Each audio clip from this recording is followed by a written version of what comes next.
Hey guys, just wanted to jump on here quickly and just have a little chat about mental health, men's mental health, and just some of the things that have affected me, um, as I suffer with mental health issues myself. I see more and more people talking about it lately, and I want my channel to be about movies and games and stuff that I'm interested in, but I also want it to be somewhere that I can talk about my issues and people can come and talk about their problems. Like, I really want especially my Instagram page, I just want to let you know that the inbox there is always open for people if they ever want to come on and talk, they're ever having a tough time. That's men or women, whatever really.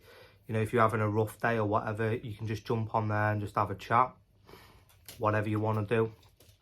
Because a lot of us are going through it at the moment, you know, in some degree or other. And people are talking about it a little bit more now. Men are more open, you know, to talk about their problems and their issues. So for me, it started with drugs at a young age. 11, 12, smoking a lot of weed. You know, that continued into high school. Smoking it every day, you know, consistently smoking it in the morning, you know, on the way to school, whatever. You know, a lot of other kids were doing that. I think initially I did it to fit in, but there was another part of me that wanted to do it as well. You know, it's a bit of a double-edged sword. Like, I didn't feel peer pressured into doing it. I felt like if I did it, I'd be one of the crowd, but I also wanted to do it as well. There was something inside me that wanted to, you know, experiment with different things. So I started doing that.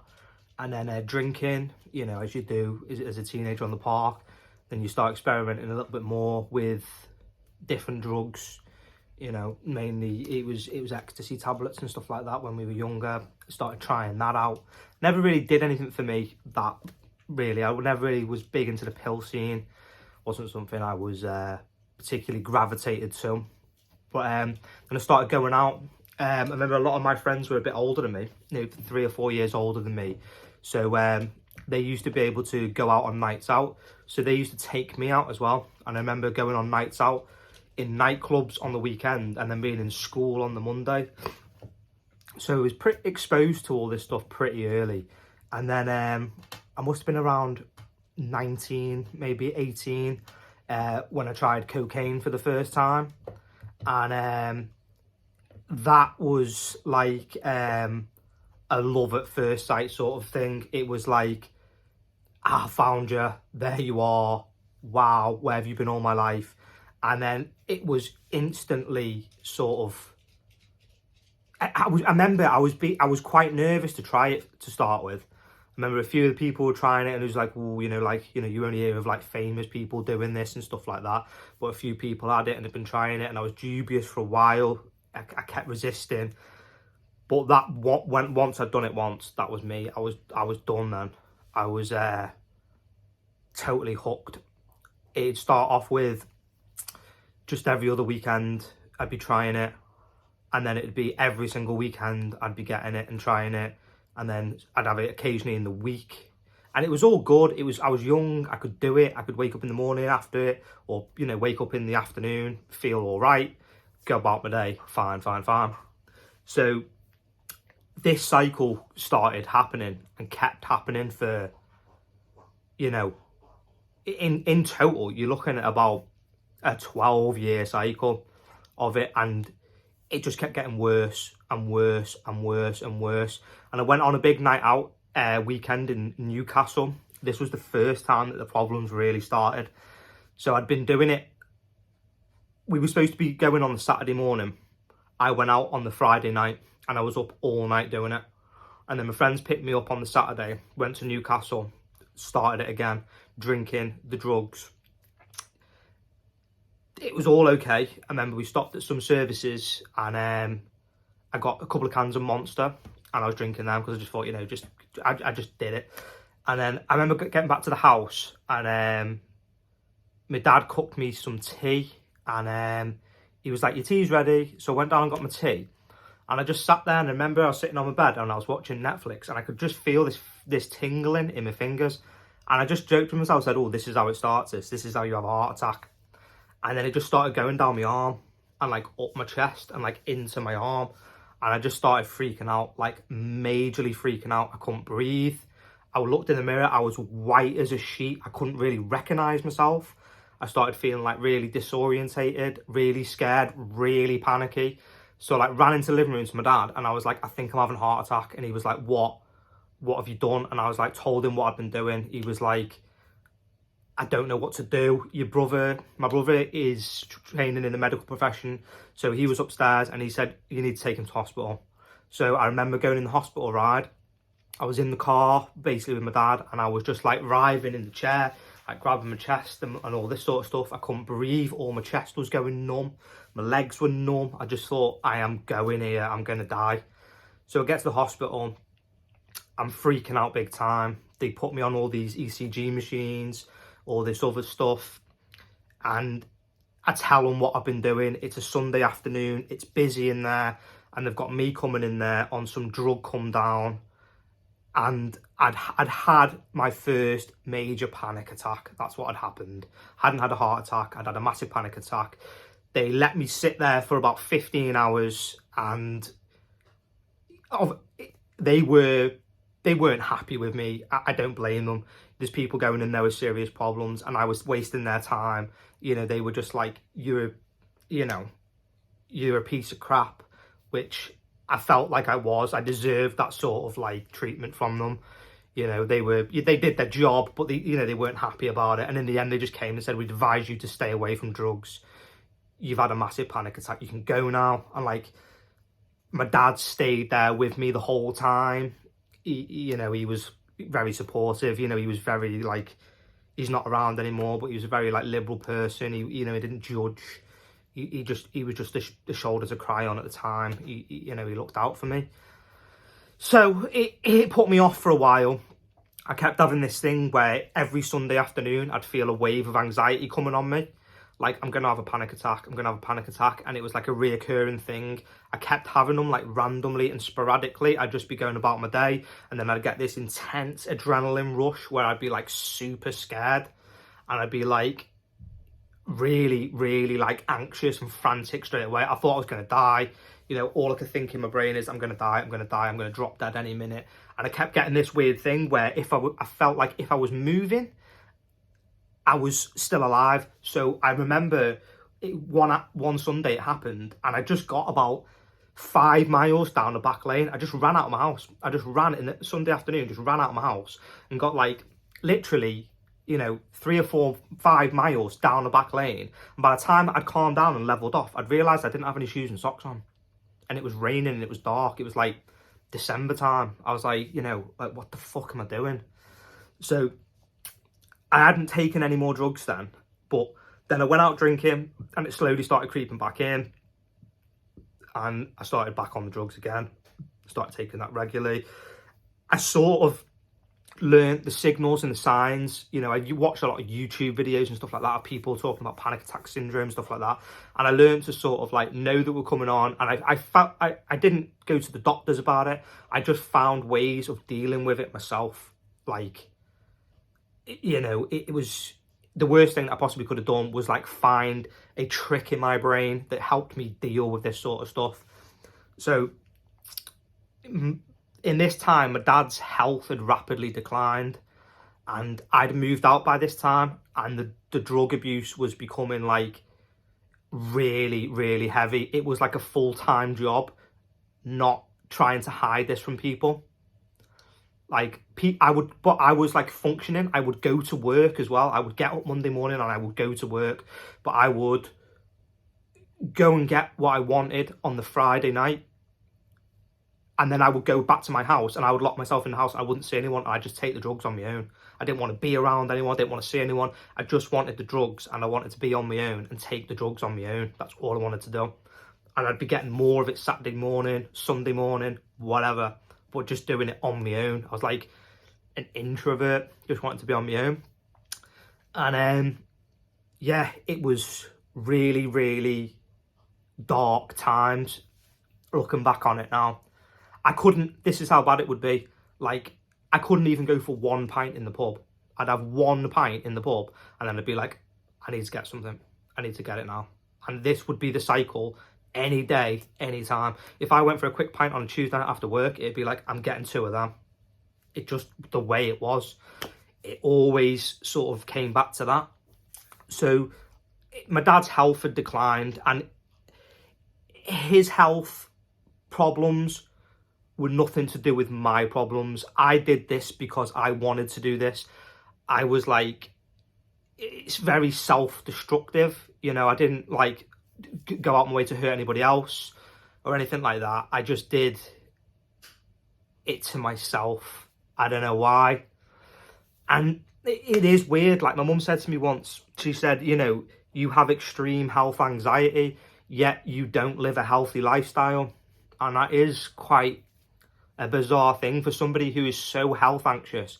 Like I am a hypochondriac, you know, I blow things out of proportion massively. If I have this problem or that problem or this pain, it's a brain tumor. This problem, it's a heart problem. You know, for somebody whose brain works like that, you know, I'm fueling it with this stuff constantly. So my dad passed away anyway, and it spiraled even more into just madness. Just like taking that much drugs that I was in my own house and I wouldn't even go to the toilet. I didn't even want to go to the toilet in my own house. There was nobody else in the house apart from me. And I was just stuck in the little fucking bedroom taking these drugs and drinking and smoking. And then I came to like a fork in the road in my mind. I would think this is my coming into 4 years now, drink, smoke and drug free. So I came to I was about 31. I came to a sort of junction in the road, if you like. And I thought to myself, I need to either stop everything right now, or I just need to follow this rabbit hole to wherever the hell it goes and just see what happened. And I'd always had like a loving family structure around me. I came from a really nice family home. There was no sort of alcohol abuse. My dad drank quite a bit, but it wasn't like pushed onto me in any sort of way. You know, he was self-destructive in his own ways with alcohol, but I didn't come from a broken home or anything like that. I had loving parents, loving grandparents, a nice clean home. You know, they were there for me whenever I needed anything. And so I came to this fork in the road, and I just thought to myself, I remember it was December the 6th, and I'd been out all night, and I came home and just sat there, and I was like, this has to stop right now. Right this minute, this has to stop. So I had whatever I had left, threw that in the bin, poured the rest of the Jack Daniels down the sink and the cigarettes in the bin. And then I used to just do like, right, one day, I've gone one day, and then I'd go a week, and then I was like, right, I've gone a whole week now, so I'm going to go another week. So I've gone, right, I've gone a fortnight now. I've not done it. I didn't go to any doctors, any rehab, anything like that. I just did it on pure willpower.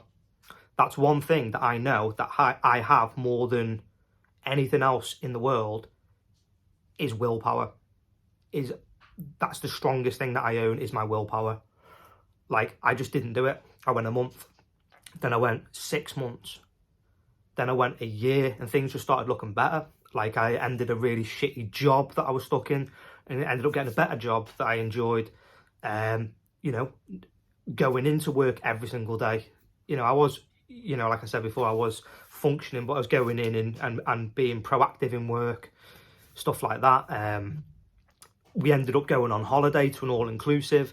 So I thought to myself, I said, right, it's been about a year now. If I can go on this holiday on an all-inclusive and not drink at all, I've done well.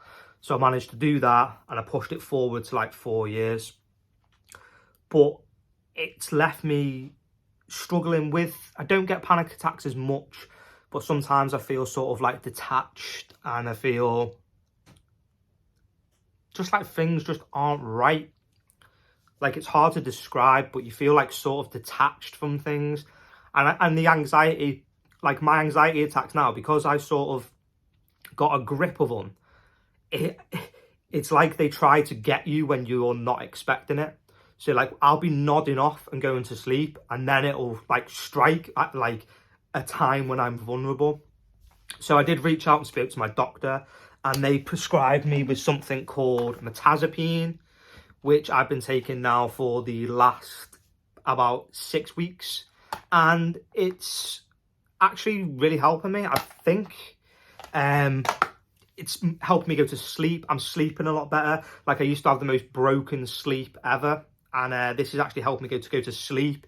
And I'm not getting very panicky at all. My anxiety levels have like leveled off now, and I think it's something that's really helped me. A friend suggested it. He has the same problem, so he's taken it and it's leveled him off. And I just feel like it just levels you off and makes you feel more normal. But,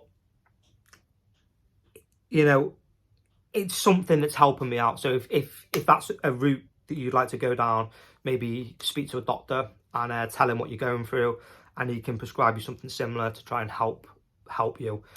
I don't think it's a bad thing to reach out. You could do something for a short time and it might not work for you, or it might work for you and it might be an ongoing thing that you do and you take. This is just something I didn't want to, but I thought I'd rather take something that's going to make me feel better, in the sense that I can just function normally. There's no bad side effects or anything like that to this. It's my doctor prescribing it to me. He's telling me, it will stop your anxiety, and it has stopped my anxiety. So I'll just stick with that now until I feel ready to sort of like wean myself off that. But I've not smoked, I've not drunk, I've not taken any drugs. I'm coming up to 4 years now. People ask me, are you never going to drink again? I don't say I'm never going to drink again, because I don't know, like I was saying about my willpower. So when I stopped doing all this, I threw myself into physical activity. I was doing circuit training every day, cycling to work. Cycling is like a hobby. And then I started getting these like terrible pains in my back and in my legs, like really, really aggressive pains. So I went to the doctor and they were like, it's just sciatica. So they kept palming me off. Just take this tablet, just take this tablet. And I just didn't take them because they just didn't work. They were prescribed me like strong painkillers and they weren't working at all. So I just didn't take them. I just thought, I've stopped taking drugs. I don't want to be taking any more drugs. So it got worse and got worse and got worse. And I was like going back to the doctors and I was just saying, you are not listening to me. This is like excruciating pain. So I ended up going through like 3 different specialists before I got an MRI scan, and then had an MRI scan. This was on the Wednesday.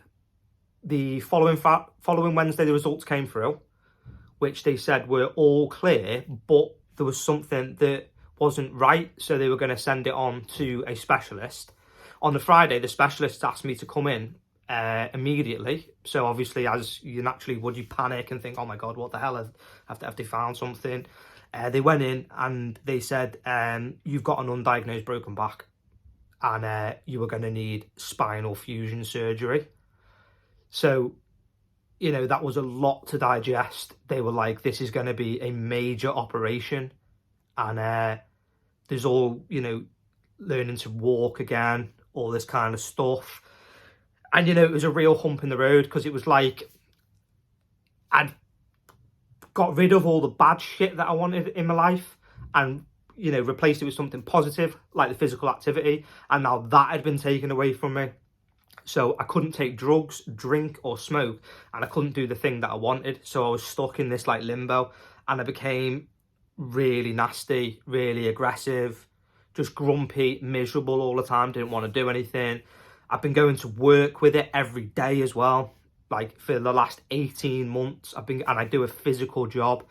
Some days I can barely walk. My fiance has videos of me like lying on the floor, falling over, stuff like that. It's been a tough time, but I'm really proud of myself that like I had the willpower. I could have used that as an excuse to start drinking again, but I haven't, because it's been such a cycle to break. that I just haven't wanted to fall back. I've not had the surgery yet. I'm hopefully going to be having it in March. I actually had my pre-op last February for the operation to be in March, but I didn't hear anything until the end of the year, and they were like, it's not going to be. Obviously with COVID, there's a lot of shit going on at the moment and people are struggling, and you know what I'm saying about a broken back, I can still walk around. It's an L5-S1 fracture with 3 ruptured discs, which are very unpleasant. There's a lot of, I think it's called rhodopathy, pain down my leg, burning sensations, like numbness. But there's a lot of people going through a lot worse. You know, I can still function, I can still go to work, I can still do this. It's just an incredibly painful thing. You know, it's not nice living in pain every single day. You get used to it. Like the surgeon explained to me, he said, your brain has just got used to the pain now. So he said the pain hasn't subsided. It's just your brain has learned to live with this pain. But there is light at the end of the tunnel. He's telling me that after the surgery, I can live a fully active lifestyle again. So I'm just looking forward now to the future. I'm just like sort of, it's going to be a very tough road, but I've also been through a very tough road. You know, the last 3 or 4 years have been difficult, you know, losing a grandfather, granddad, a dad, you know, it's not nice. You know, I'm sure people on here, you've all been through similar tragedies in your life, but they weren't an excuse for my bad habits. I did them because I wanted to do them. Like, don't let that sort of get twisted. You know, I did the things that I wanted to myself because I wanted to do them. But my grandma said to me once, she said, you'll only ever stop doing anything when you want to stop doing something. Like, when people tell you need to stop doing that, you need to stop drinking, you need to stop smoking, you've got to stop doing it. You won't do it. You will not do that off the back of other people telling you to do so. Hopefully, it doesn't happen for everyone, but hopefully something will click in your brain and you'll be like, I don't want to do this anymore. And you will just not do it. Whether you do have to go out and seek help, whether you have to go to rehab, whether you have to take self-help, read books, YouTube, whatever you have to do it to get to where you want to be. And, you know, besides me hurting my back and having all this sort of pain, it's the best decision that I ever could have made. You know, I was ruining my life. You know, there was only one way that this was going to end. And it was going to end in, you know, a phone call that my mum was going to get one day. So it's a bit of a different sort of topic to talk about. I do want my channel to be about the movies, the games, all the things that I love and I'm interested in. You know, I love movies, I love comic books, I love reading. You know, it's really given me a chance to enjoy the things that I actually really enjoy. You know, like not spending my money on stupid things. I'm spending it, you know, I'm spending it on stupid shit. I'm buying loads of comic books and stuff like that. But it's stuff that I'm enjoying. I work hard for what I want. And that's how I like to spend my money. But I just want people to know that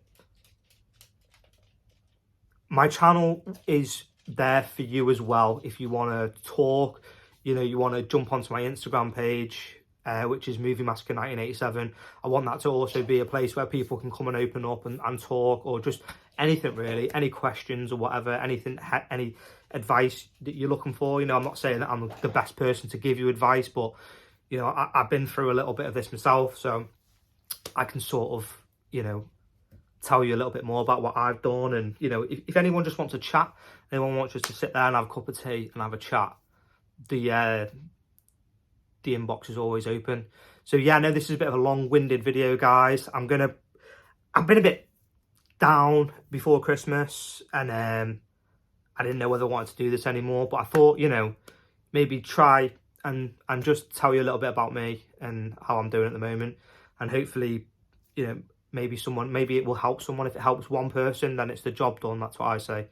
You know, if one person watches this and thinks something resonates in there, you know, I hope it does. You know, the door will always be open there for people if they're struggling. You know, always talk to someone first. Always talk to someone first. No matter how dark it is, just always talk to somebody. But yeah, I'll get more videos out now talking about my movies and my books and stuff like that and all the usual stuff. But yeah, thanks very much for like sticking with it. I know this is a very long-winded video, but yeah, thank you very much. And yeah, I hope to hear from you soon. So take care, guys. Bye. See ya.